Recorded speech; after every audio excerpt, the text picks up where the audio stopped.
A revolution in Iran 32 years ago. Months of bloodshed, protest, but success. The ouster of the Shah and his oppressive government. 3 decades later, a similar fight, this time powered by Egyptians, the sweet taste of victory, forcing a dictator out of office. But what's next? For Iranians, more than 30 years later, the battle for freedom still remains. Freedom! My friend and sister!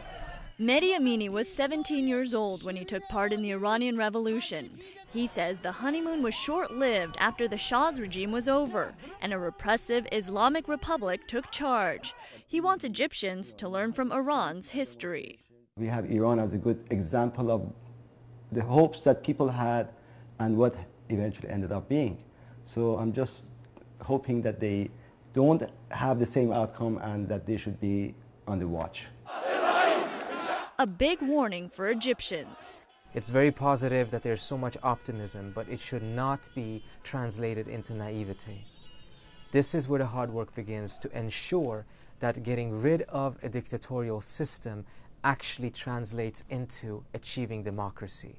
And that's a very, very hard path that the Egyptians will walk. But hopefully they will be more successful than the Iranians were in 1979.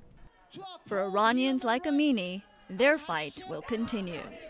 I hope to see a day where I can go and vote freely for somebody who I choose.